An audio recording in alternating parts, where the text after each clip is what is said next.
पहारो दर्शन से ध्यान तुम्हार कपाट बोलो लोचन निज पद जंत्रिका नाहि प्राण के चलत मई चूड़ामणि नहीं रघुपति हृदय नाई सोई नहीं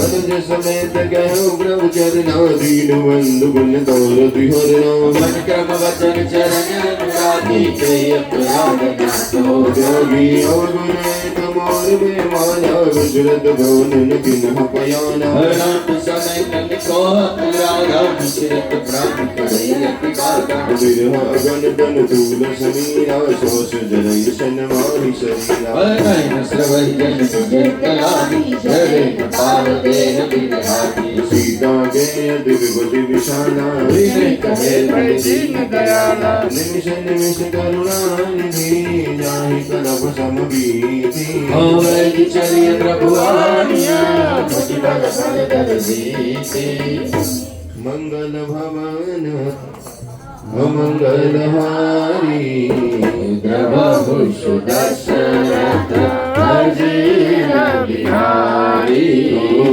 सुनी सीता दुख प्रभु सुख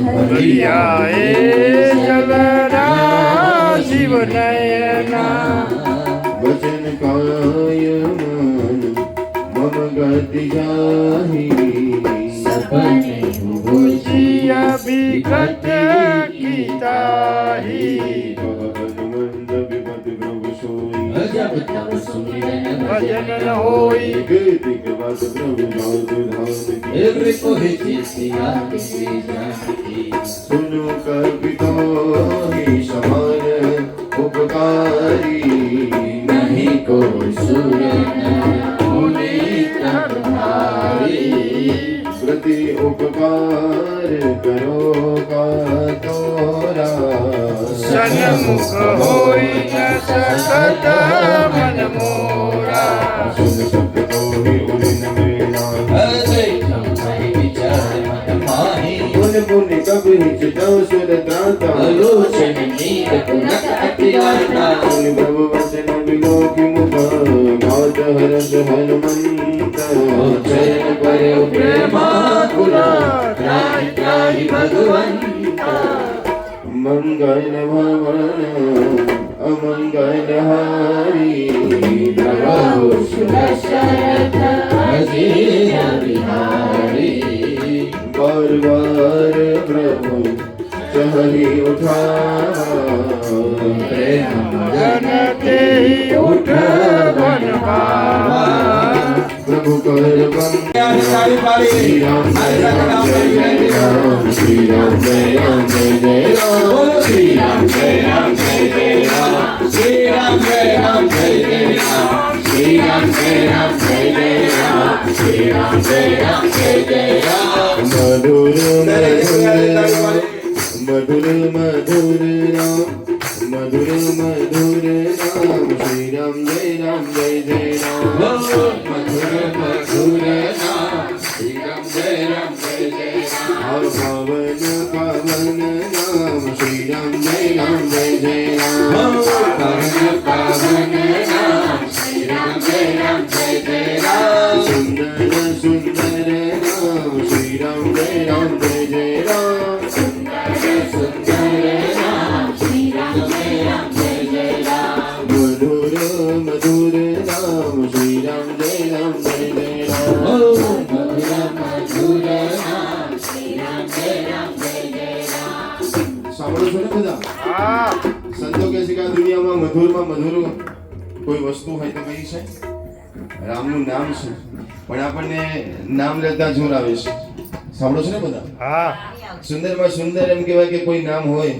તો ભગવાનનું નામ છે પણ આપણને નામ લેતા નામ લેવાનું ગમતું નથી કહે છે કે આ દુનિયામાં મંગળમાં મંગળ કોઈ વસ્તુ હોય ને તો ભગવાનનું નામ છે ક્યાંય નીકળ્યા હોય આપણે બહાર તો એમ કહે છે કે ભાઈ સગન જોઈને જજો સાંભળો છો ને બધા હા કે ભાઈ સગન જોઈને જાઓ તો એમ કહેવાય કે સારું કામ થશે અપશુકન થશે તો સારું નહીં થાય તો સંતો કહે છે કે ગમે તેવું કાળ ચોઘડિયું પણ ચાલતું હોય ને તમે તમારા ઘરમાંથી નીકળવું પડે એવું જ હોય તો કહેવાય છે કે કંઈક સારી મંગળ વસ્તુ માના હાથે એમ કહેવાય કે દહીં ખાઈને જાઓ, કોઈ નાની દીકરી આવતી હોય તો એમ કહેવાય કે શકન થાય.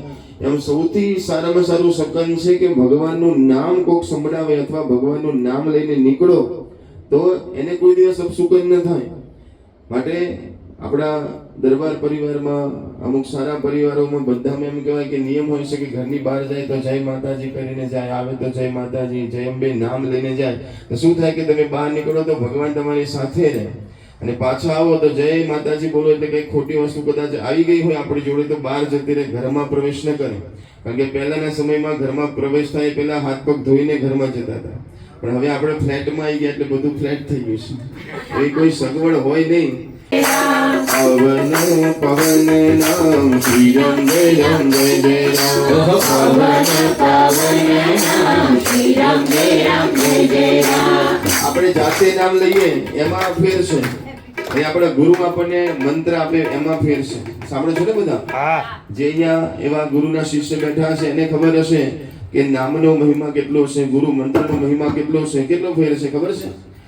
આજે રામચરિત માનસની રચના કરી છે, જે સુંદરકાંડનો પાઠ ગાવા માટે બેઠા છે, જે આપણે હનુમાન ચાલીસા કરીએ છીએ ને એના રચયિતા જે છે એનું નામ ગોસ્વામી તુલસીદાસજી મહારાજ છે. એક ઝૂંપડી બનાવીને એમ કહેવાય કે ગંગાના કિનારે રહેતા હતા. એક દિવસ અચાનક ચોર એમ કહેવાય કે ચોરી કરવા માટે એક ગામમાં જાય છે, અને ચોરી કરીને એમ કહેવાય કે પાછો વળતો હોય છે, બધા એની પાછળ પડ્યા હોય છે, અને થયું કે હું મરી જઈશ અને દોડતો દોડતો મહારાજ પાસે જાય છે, અને મહારાજને કહે છે કે મહારાજ મારે ગંગા નદીને પેલે પાર જવું છે, પણ ગંગા નદીમાં આવ્યું છે પૂર, હું પેલે પાર જઈ શકું એમ નથી, માટે મહારાજ મને ક્યાંક છુપાવી દો, મને રસ્તો બતાવો, છુપાવી દો, રસ્તો બતાવો. એટલે મહારાજે કીધું કે કઈ વાંધો નહીં, હું તને એક એવો મંત્ર આપું છું, હું તને એક એવી વસ્તુ આપું છું, તું લઈને ચાલીશ ને તો ગંગાની ઉપર ચાલતો પહોંચી જઈશ, ચિંતા ના કર. કે લાવો લાવો. તો અંદર જાય છે ને ઝૂંપડીમાંથી એક કાગળ લેશે, અને કાગળ એને આપીને કહે છે કે લે તારા હાથમાં પકડ, અને ગંગાની નદીમાં તું જતો રહે, પેલે પાર પહોંચી જઈશ. હવે એટલું બધું એમ કહેવાય કે વાવાઝોડું વરસાદ હતો, એટલો બધો તોફાન હતું, પણ એ ગંગા નદીની અંદર જેવો ગયો કહેવાય કે સરળતાથી પેલે પાર પહોંચી ગયો. પેલે પાર પહોંચ્યા પછી એને થયું કે આ કાગળમાં છે શું, આ કાગળમાં છે શું, જરા જોવું તો ખરો. એટલે ખોલીને જોયું તો અંદર ખાલી રામ લખ્યું હતું. એને થયું કે ખાલી રામ લખેલું કાગળ પકડીને જોયું, ગંગા નદી આવી રીતે પાર થતી હોય તો હવે ચોરી કરવામાં મજા આવશે. આવા તો કાગળ મારા ઘરમાં ઢગલો પડ્યા છે, રામ લખી દઈશ ને ચોરી કરવા પહોંચી જઈશ. તો 2 દિવસ પછી એમ કહેવાય કે ફરીથી પાછો એ જાય છે, ગામમાં ફસાય છે, ચોરી કરીને દોડતો હોય છે, એને થયું કે હું ફસાઈ જઈશ, અને હવે પેલા મહારાજ પાસે નથી જતો. હવે એમ કહેવાય કે પોતાના હાથે ઘરેથી બનાવીને ચિઠ્ઠી લાવે તો રામ લખેલી ચિઠ્ઠી હાથમાં પકડીને પડ્યો અંદર. કહેવાય કે જે રસ્તો ગઈ વખતે એને 10 મિનિટમાં પાર કર્યો તો આ વખતે 10 કલાકે પાર ન કરી શક્યો. એટલું વાગ્યું, એટલો પડ્યો, એટલો ડૂબ્યો, એટલો તર્યો, આમ કરતા કરતા મહાપરાણે એમ કહેવાય કે સવારે પેલી બાજુ પહોંચ્યો. એટલો થાકી ગયો, 10 મિનિટનો રસ્તો હતો, 10 કલાકે પહોંચ્યો. 2 દિવસ પછી મહારાજ પાસે આવીને કહે છે કે તમારી ચિઠ્ઠીમાં ને મારી ચિઠ્ઠીમાં ફેર શું છે? તમે પણ રામ લખ્યું હતું ને હું પણ રામ લખ્યું, મેં પણ રામ લખ્યું હતું. તો તમે જે રામની ચિઠ્ઠી આપી હું 10 મિનિટમાં પહેલે પાર પહોંચી ગયો, અને મેં રામને જ લખીને અંદર પડ્યો, એમાં 10 કલાક થઈ, આટલો બધો હેરાન કેમ થયો? અરે મહારાજે ધીરે ધીરે કીધું કે આ તારો રામ છે ને આ મારો રામ છે. મેં જે ચિઠ્ઠીમાં લખ્યું હતું ને, હું આખો દિવસ રામ રામ રામ રામ કરું છું, જપું છું, મંત્ર જપું છું, સારું જીવું છું, અને એના મોઢામાંથી નીકળેલું રામ છે, એનું લખેલું રામ છે. અને તું ચોર છે, ચોર કરીને એમ કહેવાય કે રામ લખે છે, એમાં એટલો ફેર છે. જેટલું જીવન પવિત્ર હશે, જેટલું જીવન સારું હશે, ને જેટલું જપ આપણે વધારે કરતા હશું ને, આપણે જેમ આપણા ઘરમાં કોઈક સારા ભક્ત આવે, મહાત્મા આવે તો આપણે એમ કહીએ કે મારા ઘરમાં મહારાજ આવજો, પગલા કરજો. શું કામ?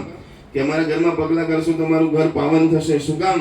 કારણ કે મહારાજ ભગવાનનું ભજન કરતા હોય, નામ લેતા હોય ને એવા આપણા ઘરમાં આવે તો આપણું ઘર પાવન થઈ જતું હોય. તો વિચાર કરો કે આપણે આપણા ઘરમાં રામનું નામ લેતા હોય કે ભગવાનનું નામ લેતા હોય તો આપણું ઘર કેટલું પાવન થાય. માટે અવસર મળે તો આપણા ઘરમાં, આપણા જીવનમાં વર્ષમાં 1 વાર 2 વાર આવા સરસ મજાના પ્રસંગ થવા જોઈએ, આનંદના ગરબા થવા જોઈએ, સુંદરકાંડના પાઠ થવા જોઈએ, આપણા ઘરમાં ભજન થવા જોઈએ. કે જ્યારે ભજન થાય ત્યારે આટલી બધી મોટી સંખ્યામાં ભક્તો આવે, એ ભક્તો આવીને ભજન કરે, એનું વાઇબ્રેશન થાય, ને જીવનમાં કંઈ પણ ઘરની અંદર એવું કંઈ પણ નેગેટિવ વસ્તુ હોય તેમ કહેવાય કે બહાર નીકળી જાય, અને એમ કહેવાય કે સારા સારા વિચાર આપણા ઘરની અંદર આવતા હોય છે. હનુમાનજી મહારાજને યાદ કરીને બેઠા છે, ને જે જગ્યા ઉપર હનુમાનજી હોય ને એ જગ્યા ઉપર એમ કહેવાય કે બધા દેવી દેવતાઓની એમ કહેવાય કે હાજરી થાય છે. કારણ કે બધા જ દેવી દેવતાઓ હનુમાનજીને વાલા છે, અને હનુમાનજીને બધા દેવી દેવતાઓ વાલા છે. માટે કોઈ પણ દેવી દેવતા હોય ને એની આજુબાજુમાં હનુમાનજી તમને જોવા મળશે. માટે જેનો ચારો યુગ પ્રતાપ છે, જે સતયુગમાં પણ હતા, ત્રેતાયુગમાં પણ હતા, દ્વાપર યુગમાં છે, અને આજે કળિયુગમાં ક્યાં હોય છે? તો કહે છે કે જ્યાં એના ભક્તો ભેગા થઈને રામનું નામ લેતા હોય, ભગવાનનું નામ લેતા હોય ને, એ જગ્યા ઉપર હનુમાનજી હોય છે. તો આવો જરા 2 મિનિટ